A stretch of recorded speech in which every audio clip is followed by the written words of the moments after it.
It's live. It's live. We're now live.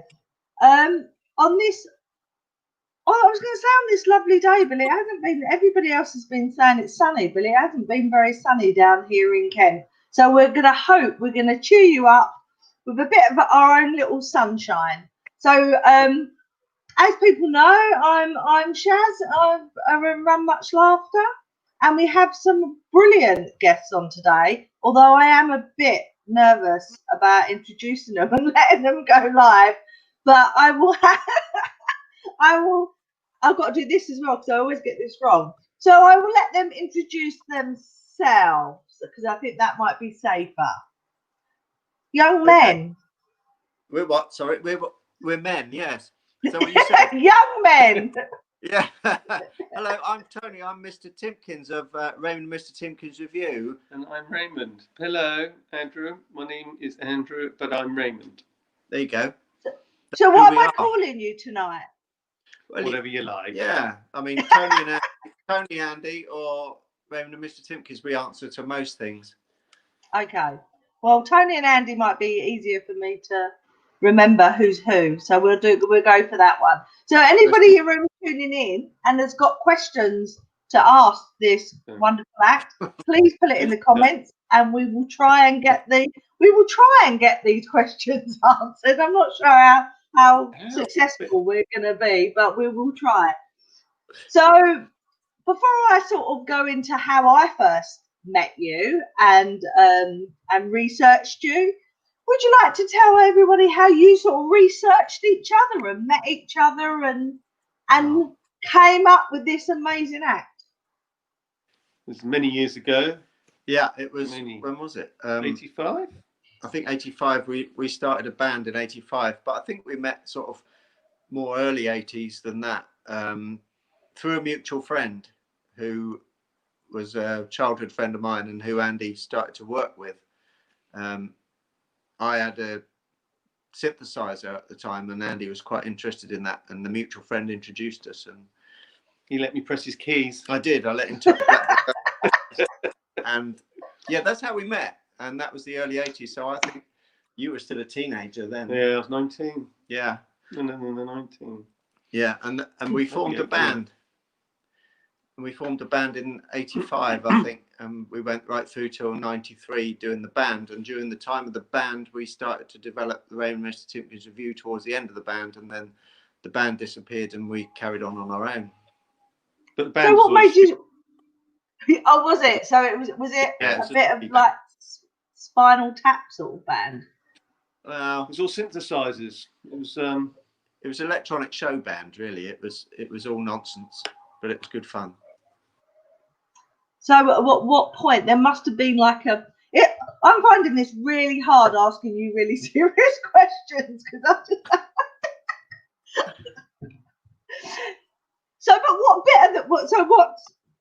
So you're in this band and then you go, how does Raymond and Mr. Timpkins, how do you get the name? How do you get the act? How does your brain work that you go from being in the synthesizer band to being the act that you are now? Well, the name came from trying to think of the worst name you could for a band. So that's why it is what it is. But the band was called Uncle Barney's Atomic Wobblers. So we've always had a taste for long, unmemorable names. So Raymond and Mr. Timpkins was like the worst name we could possibly come up with. So we sort of stuck with that. But that was in the back of a very rusty Ford Transit with exhaust fumes coming into the back where we were sat. So yeah, that probably had some influence over it. We were starting to put this sort of double act together while we were doing the band, not with any intention of going anywhere with it, but just for a bit of fun in between numbers. And we thought one day, traveling back from a gig in the back of the Transit, that we should get a name for this. Imagine if ever we did this on our own, we should have a name for this. And we just thought of the most pathetic.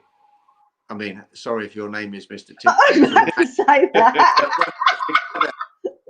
when put together, it doesn't sound very inspiring. That's what we wanted, is lower the expectation and make it sound like an awful 70s cabaret act. And that's really what we developed. An awful 70s cabaret act.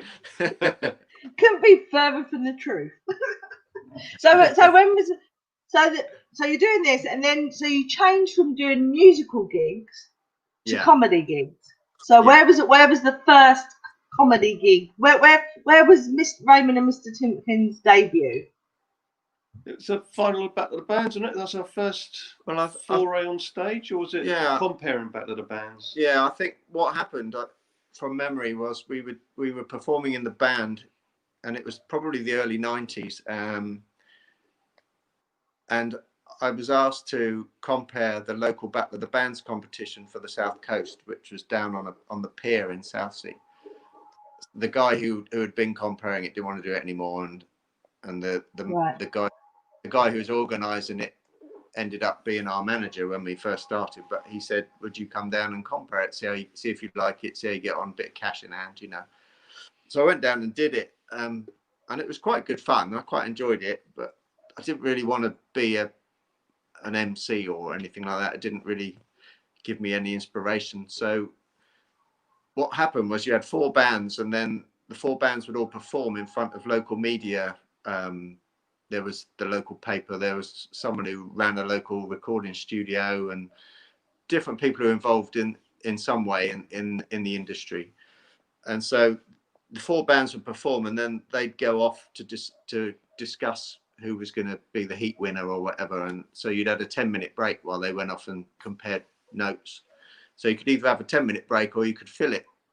If I wanted to do something, I could fill it. So my wife had messaged me during the day and said, this particular day, and said, there's a stylophone for sale in the local charity shop, £5. Do you want it? Do you remember stylophone, the old Rolf Harris little keyboard thing? And I was electronic here, and I said, well, there can't be much wrong with it for £5. Get it, you know. And she got it, and it just happened the battery terminal had come unsoldered, so I soldered it up and took it down to Battle of the Bands that night. And during that 10-minute break, I thought, well, I'll fill it. You know, I'll get the stylophone out and get some random requests of tunes. So it just happened that Jason Donovan was #1 at the time with Any Dream Will Do. So I said, any request, someone shouted Any Dream Will Do. So I picked it out on the stylophone, and they quite liked that. So we did a few more tunes. Anyway, Andy was watching, and he said, next week I'll come down, bring my guitar, and join in. So consequently, the following week, took the stylophone down, 10-minute break. Any requests? Any Dream Will Do. Oh, okay, do that again. Andy walked across in women's underwear at the back of the stage with a carrier bag. And I still do it now. Because I ignored him, you know, he just walked across the back, and there's a big uproar of laughter and that. And then he walked across and off the other side and picked up a guitar and started joining in with me while we were playing. And it went down well, and we thought, oh, we should do that next week. And so consequently, we did it next week. And then we started to develop little bits of signs, and I could cut this little bit of music and we could do that. And then, you know, so it just became, I mean, to be fair, I've been cutting together records since I was at school. I was used to cut together different records and put goon sound effects into them and all that sort of thing. And so it's something I've always done, but I guess there's a chain that's led to where we are now, but one that you hadn't realized at the time. You know, it's something I've always enjoyed messing about with. That's probably why you're so good at it, because it really shines through that when you're on stage, you're having a good time as well. Oh, I think that's important though, isn't it? I think everyone should be showing that they're having a good time. Yeah, I think we generally do, don't we? There's a lot of acts that got, well, no, not a lot. There have, over the years, there've been some acts that have gone dead behind the eyes, and they're just doing it to play the organ. They're sick to death of doing it, but never really got to that stage. And it's always fun. You think, oh God, I've got to drive to Nottingham tonight, or I've got to drive here or there, or I'm knackered and I can't be bothered. But then once you see that couple of minutes before you go on stage, and it all starts building up, and you get the adrenaline rush, and then it becomes fun, and you know, it all kicks in at that point. And what you give to be able to drive to Nottingham tired now. Yes, please. Just to check your eyesight, you can drive to Nottingham. So, I mean, so from that, you just become the success that you are. So I find this really hard because usually I can interview people and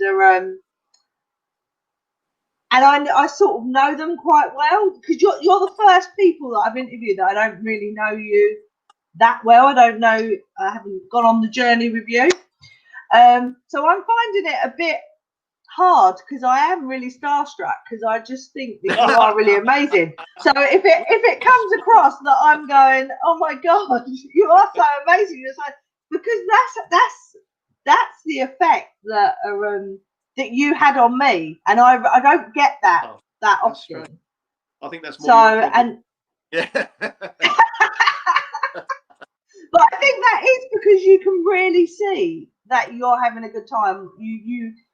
You care about the audience, but you also care about connecting with each other on stage and having a good time. And that then makes the audience go, we're just going to relax. They're going to entertain us and we don't need to worry about it. I don't think there's many occasions where it hasn't been fun. I mean, even if, you're going down the pan, I think there's still an element of fun to be had from it. And I think certainly the ones where you really have died on your hole in the past, I think they're possibly as much fun sometimes as the stormers. I think there's a lot to be had from them. I think in the early days that they hurt a lot more, but as you sort of go along, and sort of 9 out of 10 gigs is absolutely fine and they go really well, and then sort of that 10th one hits in, you think, well, the others have been all right, so it's not us. Maybe it was a low path, but it's more likely to be the miserable bastards we was playing to.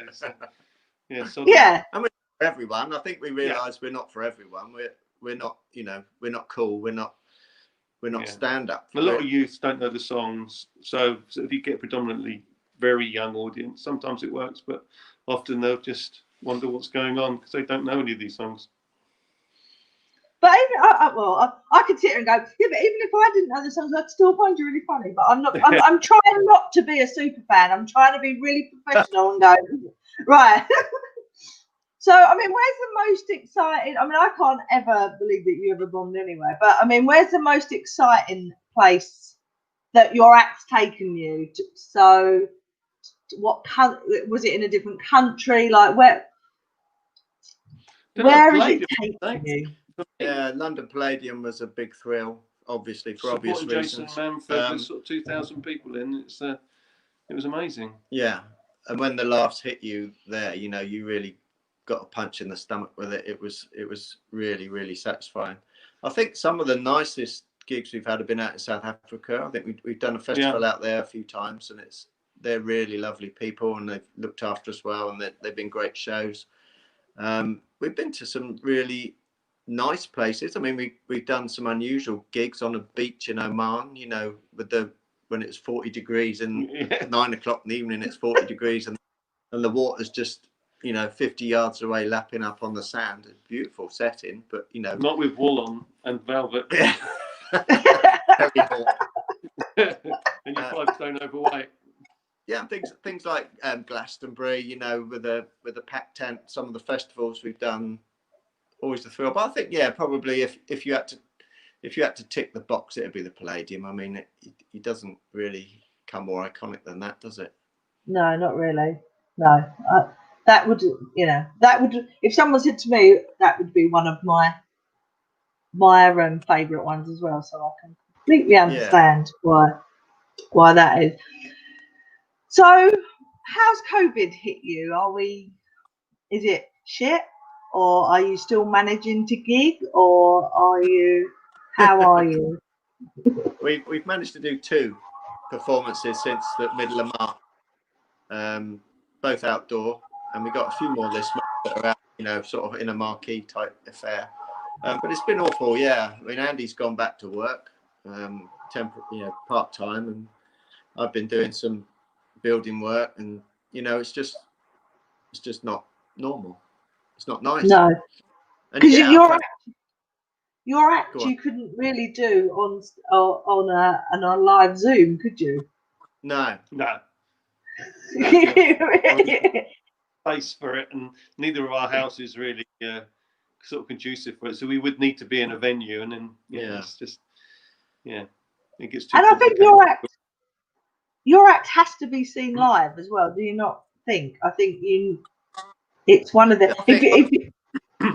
I think comedy has to be seen live. Really, Yeah. yes, our act has to be seen live, but I think stand-up has to be seen live. I don't really think there's very few stand-up shows on TV or live DVDs that really work like being in an audience, because you become part of the event, don't you? If you're there, Yeah. I think watching it on your own or with a couple of friends on a screen isn't the same. So I think any comedy really is a live medium, and TV doesn't really do it justice.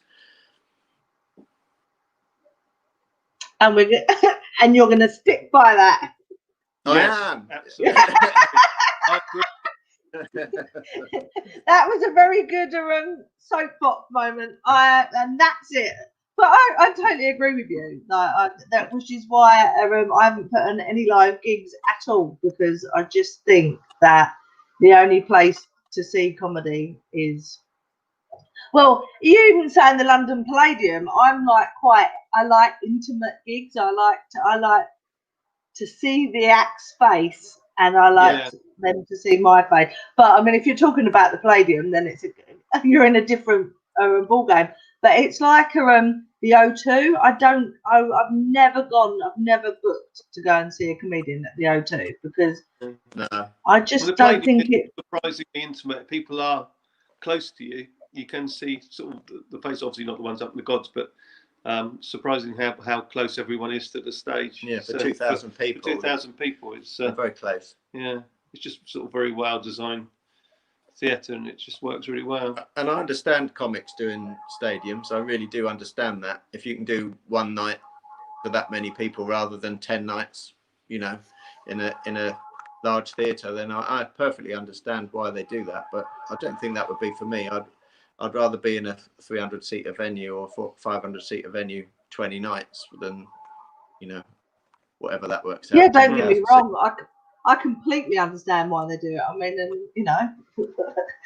but it's for me as the audience member, that's what I was sort of, But because that's the thing as well, isn't it? A lot of and I'm not going to try and go and try and slag off comedians here, but like you do have what I consider like circuit or club comedians and then you have like famous comedians.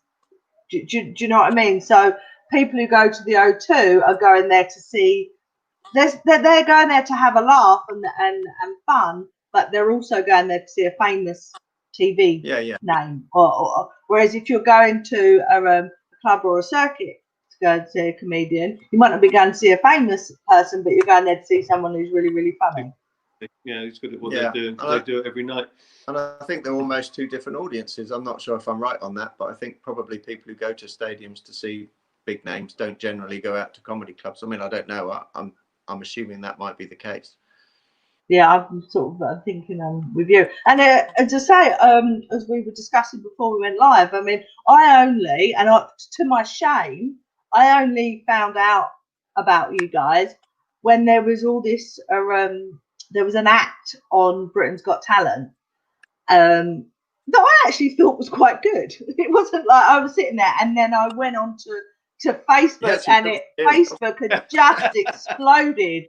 And they were like, honestly, I didn't have anything on my feed apart from about you guys. So I just thought I have to go and check these people out, and I had to Google you. And then when I saw your act, you think, well, this act on Britain's Got Talent was good, but you were amazing. And then it was a case of I need to get you booked into my club because it was just what I wanted to see.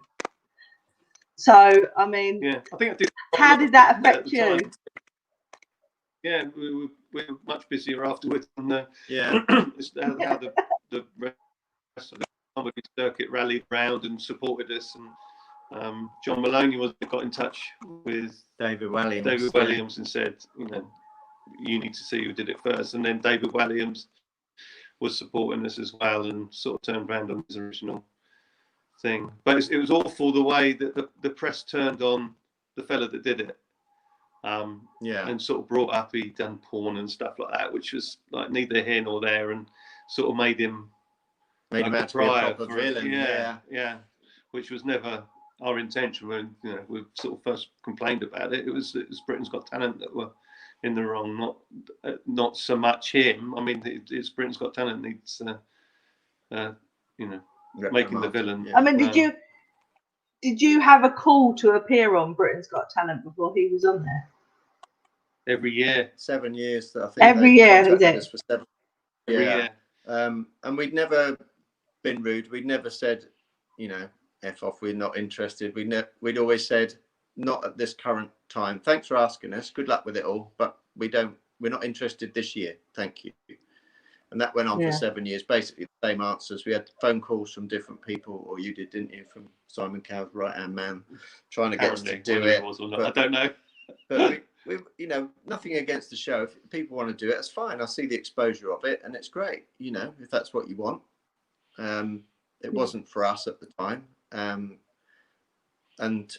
having said no for 7 years, suddenly this guy appeared doing our act, basically. I'm glad you said it wasn't as good, because quite honestly, I don't think it was good.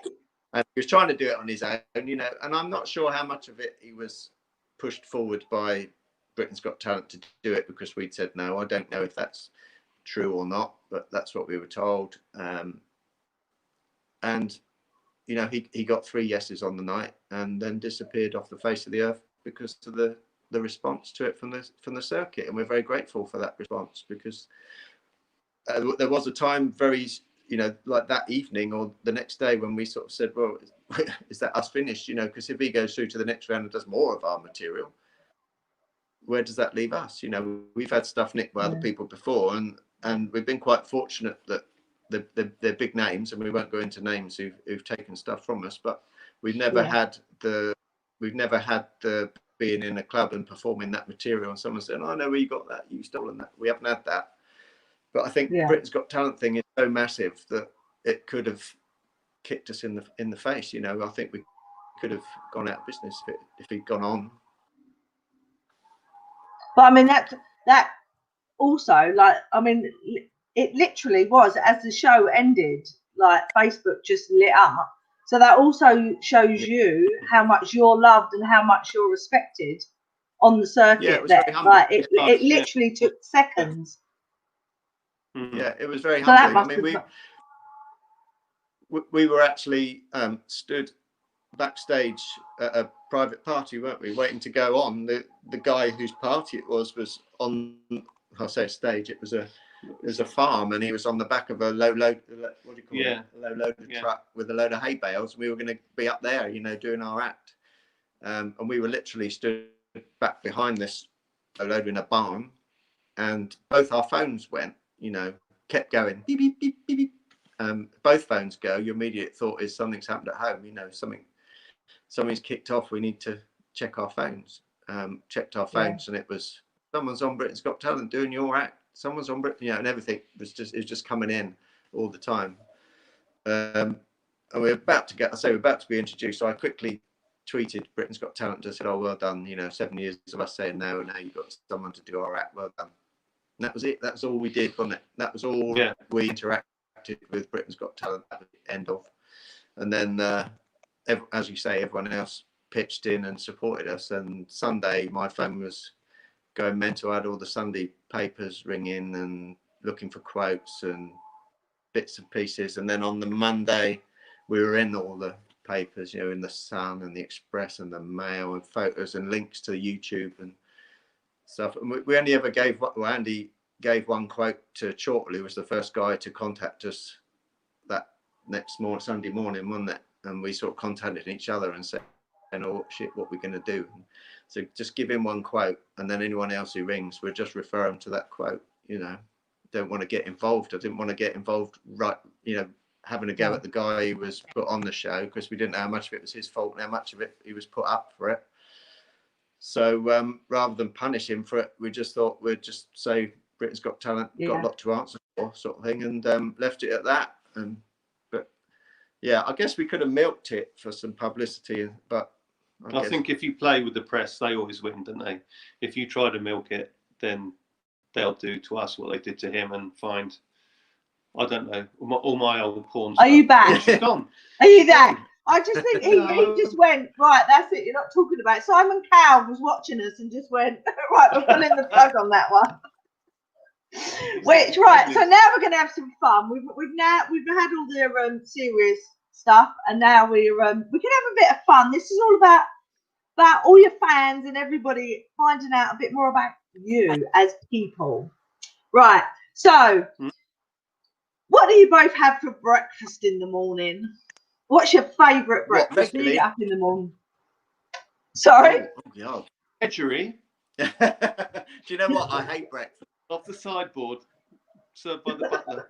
No, toast. The normal people have. I hate breakfast. I find it so boring and repetitive. I really struggle to get a bit of variety into breakfast, to be honest. I can't be asked to go and cook bacon in the morning. If I'm away, I'll get bacon, bacon sandwich or something. But at home, it's really dull. I mean, it's toast or it's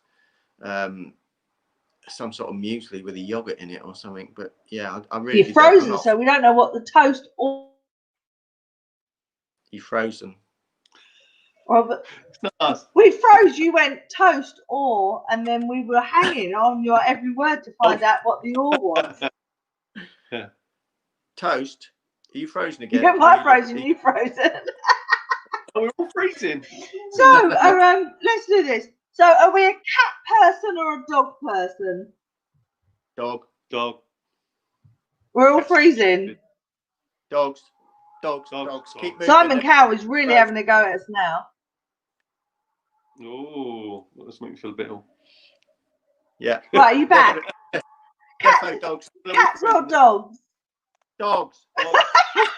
Dogs. So we was all right until we started talking about Britain's Got Talent. Yeah. Weird. What are Cats you? or dogs? Dog. Dogs. Dog. Woof. Dog. Woof. Dog. Dog. Have you got any dogs? Have you got any dogs? Are you dog? No, you didn't. No. We both I'm dogs. dog. You a dog? You got dog? I'm a dog. I've got 2 dogs. Don't say that. You got 2 dogs. I've got 2 Where dogs. are they? One of them. Where's the doggos? Where's Bloody what? ghost, is it? Oh, Where's the doggos? One of the dogs is with the ghost. One of the dogs is with the ghost. It's a support dog. So it is. So what colour is your toothbrush? Blue. Always blue. White. Always blue. Never any Why other colour. blue? Can't use. Yeah. Chelsea blue. All the time. Do you know what? As soon as you said blue, it has to be blue. I knew it was going to be like a football reference. You didn't it couldn't be because I like the colour of the sky. I like the colour of my hair or something like that. It had to be like a football reference. Yeah. So always. who's your favourite superhero? Frank Lampard. Oh, Mr. Chelsea. Frank Lampard. Do you know what? I don't do superheroes. Don't really either, no. No?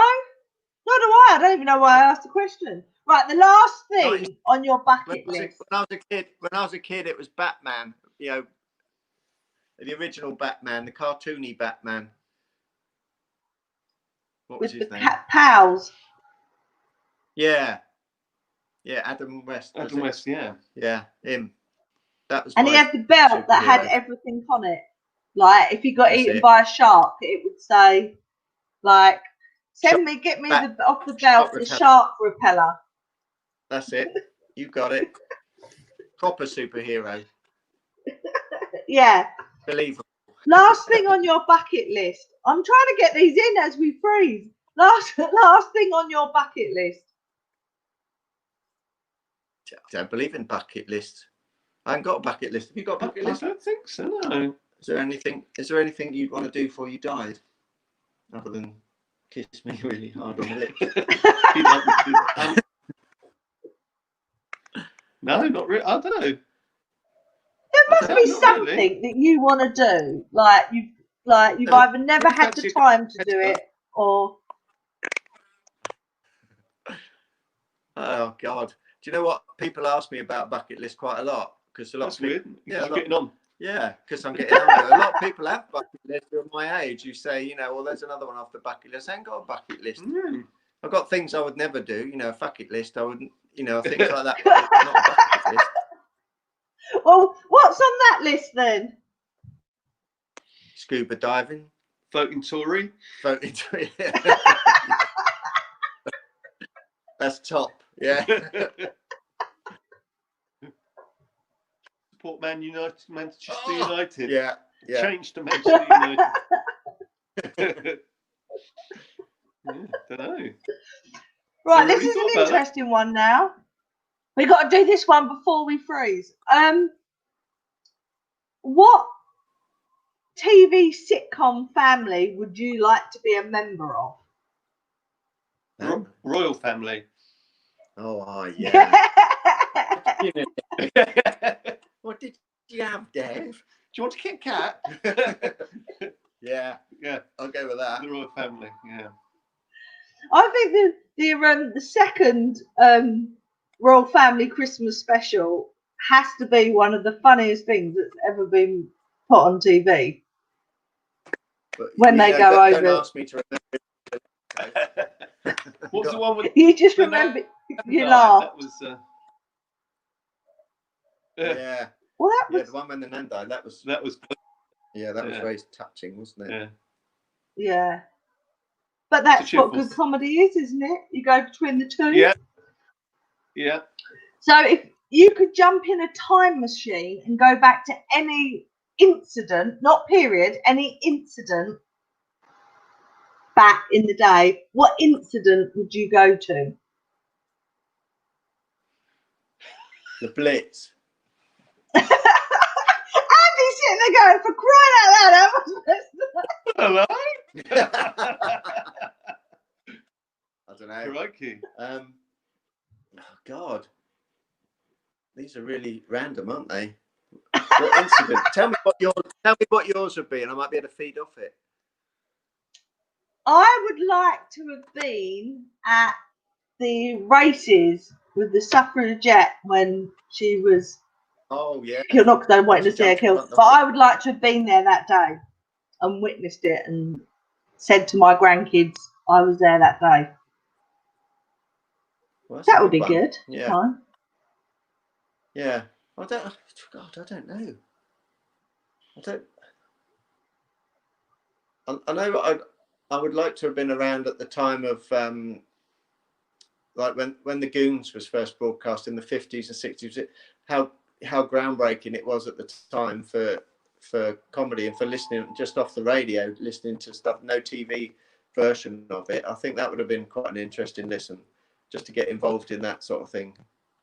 But incidents, I don't know. I can't imagine wanting to go to anything really. I'm not that sort of person. I don't sort of fantasize over being at certain things. Yeah, all the incidents are pretty grim, aren't they? So I'd like the grassy knoll and all that. You wouldn't really want to be there. It's what cheerful thing happened that. I'm sure we've got some happy times. Well, wedding. I'm VE sure Day. That'd be cool. Oh yeah, VE Day would be. Day, yeah. Trafalgar Square or something. That would be. Yeah. That would be something. That would have been amazing. Just to, although we're starting to get there. Right, a nice easy one now. Tea or coffee? Neither. Tea. Neither for me. I don't do hot drinks. Nice cup of tea. He's tea. You don't do any hot drinks? No, not even cup of soup. So what do you have with your toast in the morning? Water. Loads of water. If I'm not pissing clear by midday, I'm something wrong with me. Yeah, I like the smell of coffee. I love the smell of coffee. I'd love to. Yeah, I like going in a coffee shop and smelling, but I can't drink it. I don't like it. I like the smell and I like the atmosphere of a coffee shop, but can't drink it. No, I can't. But I don't even like the smell of it. I can't stand it. Right, as we're going like in and out of freezing, I'm just going to do 2 more questions because I think the viewer might not be getting the best experience. So I'm going to do 2 more questions and then we'll wrap this up. So what's the biggest mistake you've made in your life? Wow. Gosh, have you made any? I don't think I have.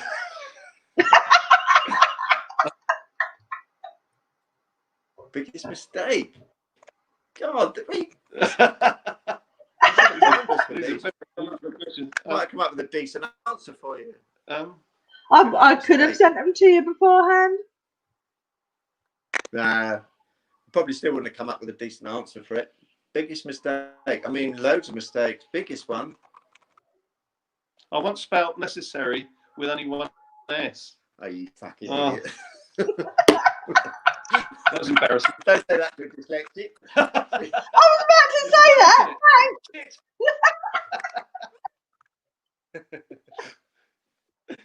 No. It hit me where it hurts. Was spelling. There was that time. What was that gig? Early days with a long drive home afterwards, questioning why we did it. Not where you got your winky out. He said, "Make the fat one do something funny." So I climbed across through lots of chairs and showed him my winky. And then walked off. That was funny though. That was Tower Hamlets, wasn't it? I can't remember what it was called. Yeah. That was odd. That wasn't. I've not done it since. That was character building, though. Yeah. But it was a long drive home, questioning what we were doing. Why?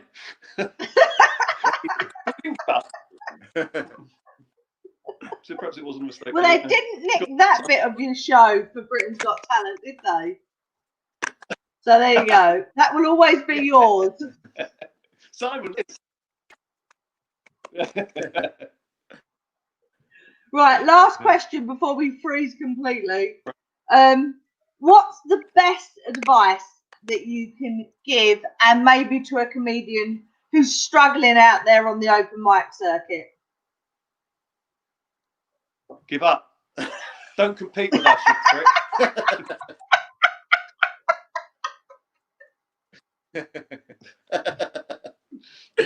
I think that's right. He didn't mean that, by the way. If you're struggling in the open circuit, with you. Do what you want to do. Do what you think's funny. Forget success. Forget fame. You'll find your own voice, and just keep doing what you find funny. Yeah, don't try to be anybody else, really, isn't it?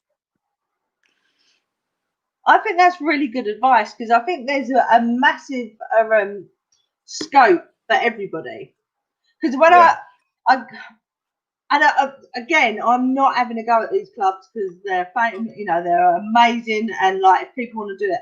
But when I used to go and see comedy back in the day, when I was young, we used to go and you'd have we'd have someone like Arthur Smith MC, and then we would have someone like Steve Rawlins on the bill, and then we would have another comedian, and then we would have another variety act. Do you know what I mean? Yeah. And it wasn't just stand up,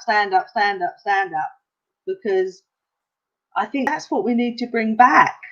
So acts like yours, nowadays maybe not have been seen as stand up. Do you know what I mean? Well, I don't think you get the chance to put an act like ours through the open spot circuit anymore. I mean, I know there's a whole open mic circuit now. I don't know much about it because we were fortunate enough to just jump straight into open spots in big clubs in the late 90s or whatever. You didn't have to go around an open mic circuit, but I think there's a lack of variety purely because you don't get the time to do it. If you get a 5-minute spot, there's not enough time really to show an act like that off. You need to be getting in front of a bigger audience and just working out what works and what doesn't. And I think 5 minutes or 2 or 3 minutes maybe of an act, a variety act, a special act, whatever you want to call it, doesn't have the time to develop, I think. It's hard enough for stand up to do 2 or 3 minutes, isn't it? But I think for a special act, it's practically impossible. Yeah. So we're just so glad that we have acts like you out there, that as promoters that we can we're glad to be out there. Yeah. Well, as you say, there is a big gap we feel now with variety. When we started, you could reel off 7 or 8 double acts, couldn't you? Yeah. I'd struggle to give you perhaps 2 or 3 on the circuit now. I mean, I know there's lots of sort of Edinburgh style double acts, but circuit wise, there's not that many, if any, others working regularly on the circuit. I know there's, you know, split the money 50 doesn't help, but you know, if it's what you want to do, I think you just got to go with it. You said about advice. I think advice as well is not to compromise. So I think in the early days, you'd sort of look at an audience and say, oh, I won't do that bit of material. They might not like that, or I'll do this instead. They'll probably laugh at this. Well, you know, don't compromise. Give them what you want them to have rather than what you think they want to hear.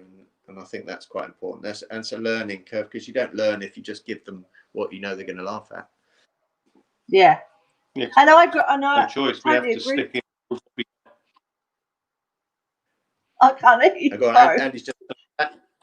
Andy's just saying we don't get a choice. You know, once we push the play button, we're stuck into it. The same as the audience are for 20, 25, 30 minutes. There's no getting out for us, and unless they want to walk out, they've got to suffer it as well. But I mean, this takes us full circle, because what I said at the beginning is that you can see that you two are really enjoying yourself on stage, and I think that's right. If you're sitting there worrying about what the audience is going to like or not going to like, no, we like this. We're going to go out. We're going to have good fun with it. You either come with us or you don't come with us, and I think that's the best way. If that's radiating from the stage, then I reckon 9 times out of 10 people are just going to go with you. Yeah, if you can sell it well enough, then you'll win an audience round. I think some nights you're not quite in the zone or whatever, and you don't quite, you know, if you don't hit, you generally know why you haven't hit. You're not quite in the zone. You're not performing it properly. You know, you missed a cue or something like that. But I think at least 9 times out of 10 we're. Yeah, I mean, sometimes they're straight in right from the top. Other times you've got to wait 5 minutes before they realise what you're doing. Frozen again. Holding your chin. I'm losing you again. We're both freezing. Hey. I think what we're going to do is, because we're actually coming up to time anyway. That's where Paul, my husband would go back to that. If he could go back to any time in history, that's where he would go. No. Back to the World Cup. I did consider that one, actually. I did consider that. Football is a bit boring, though. But black and white, you know, do I really want to sit there and watch live black and white football? No, what colour? No, being the answer. Right, so I'm going to wrap this up and say thank you so much for joining us tonight. And I'm sorry we had a lot of freezing and everything, but I'm sure people out there will enjoy it anyway, because it's you two that are. I was going to say it's you two that are exposing yourself, but I didn't really mean that. See, that's my dyslexia. So thank you so much. I really appreciate it. From the bottom of my heart, I hope live comedy gets a boost either later on this year or early next year, because it really needs it, and we all need a good laugh to get through this. So at the end of the day, we're all just gonna have to have a good laugh and a good gig and get back to normal. So thank you so much. Bye bye from me. Thank you so much for coming. And love you. I'll be back next month with somebody else to interview. But thank you so much, you two, for coming. I really appreciate it. And we'll stay. Kane will take us off at any minute. Wow. Oh, actually, I've just realised